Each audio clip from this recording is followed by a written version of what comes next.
Инсульттун алдын алууга суу жардам берет. Невролог Исмаил Оморов. Дүйнө жүзү боюнча жылына 10,3 адам инсультка кабылат. Анын 6,5 миллиону өлүм менен аяктайт. Биздин өлкө бул оору боюнча алдыңкы орунда экени айтылууда. Доктурлардын айтымында инсульттун алдын алса болот. Ал үчүн кан басымды бир калыпта кармап, күндө текшерип туруу зарыл. Оорунун алдын алуунун жана кандай учурда инсульт өлүмгө алып келерин адис айтып берет. Алгач инсультка аныктама берсеңиз, адамдын мээси оң жана сол жарым шарлардан турат. Мээнин кан тамырына кан жетпей калганда инсультка алып келет. Бул оорунун эки түрү бар: ишемикалык жана геморрагикалык. Биринчисинде кан тамырлар жыйрылып мээге кан айланбай калат. Бул учурда мээнин оң же сол жарым шарында клеткалар өлөт дагы адамды шал кылат. Мисалы, мээнин оң жарым шарындагы клеткалар өлсө, адамдын сол жак кыптасы кыймылга келбей шал болуп калат. Ал эми мээнин сол жак шарында клеткалар өлсө, оң жак капталы кыймылсыз болуп калат. Мээ жарым шарынын кежиге бөлүгүндө кан айланбай калса, көз көрбөй калат. Геморрагикалык түрүндө болсо кан тамыр жарылып кетип, адам көп учурда өлүп калат. Кандай учурда мээге кан жетпей калат? Анын бирден бир себеби жогорку кан басым. Адамдын кан басымы жайында дегенде 120га 80, болбосо 140га 90 болушу керек. Бизде болсо кан басымы 200 менен жүргөндөр деле бар. Кандайдыр бир себептен улам кан басым көтөрүлгөндө кан тамырлар жыйрылат дагы кан уюп калат. Бул инсультка алып келет.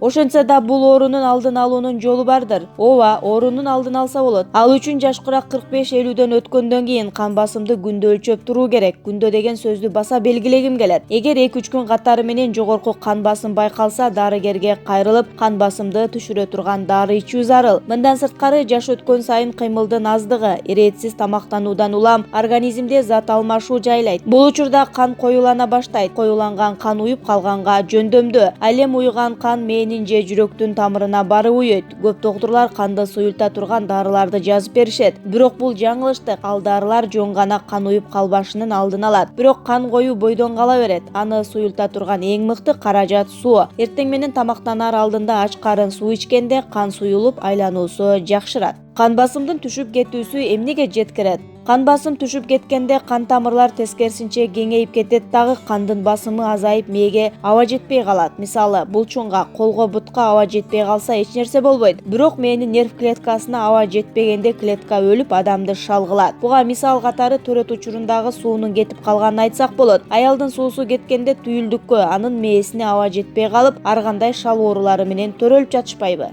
Инсультка кабылгандан кийин айыгуу мүмкүнбү? Деги эле дарылоо кандай жүргүзүлөт? Мүмкүн. Инсульттун түрүнө жараша дарылоо процесси ар кандай убакытты талап кылат. Башты томографияга салып, мээдеги нерв клетканын канча пайызы жараланганын, кан тамыр жарылдыбы же жыйрылдыбы, ушунун баарын аныкташат. Тамчылатма дары менен кан басымды түшүрүү керек. Канды суюлта турган дары куюлат. Инсульт болгондо мээнин тигил же бул бөлүгүндө клеткалар өлдү. Бирок мээде башка тирүү клеткалар бар. Алар өлгөн клеткалардын милдетин өзүнө алат. Бирок өлгөн нерв клеткаларды ойготуу үчүн көп мээнет кылуу керек. Бир маанилүү жагдай: инсульттан кийин дарыланууну канчалык эрте баштаса, ошончо жакшы. Биринчи 3 айда дарыланса, калууна келүү мүмкүнчүлүгү 80-90% түзөт. Анткени мээдеги өлгөн нерв клеткаларды ойготуу процесси канчалык эрте башталса, ошончолук жакшы жыйынтык берет. Инсульт алгандан кийин 4-5 жылдан кийин кайрылгандарга жардам бере албай калабыз. Бул жерде жаш өзгөчөлүгүн да баса белгилеп кетүүм керек. Улгайган адамдарга караганда жаштар батыраак сакайып кетишет.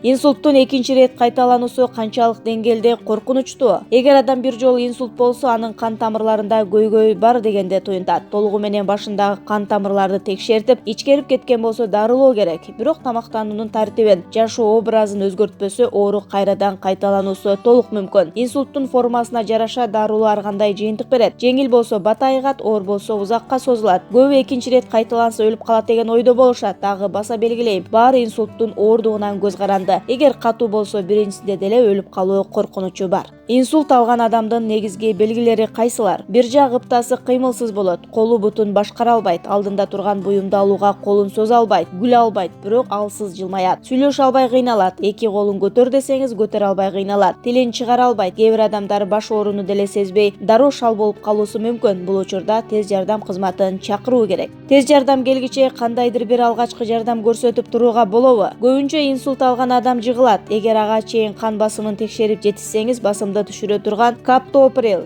коринфар деген дарыны тилинин астына салууга болот.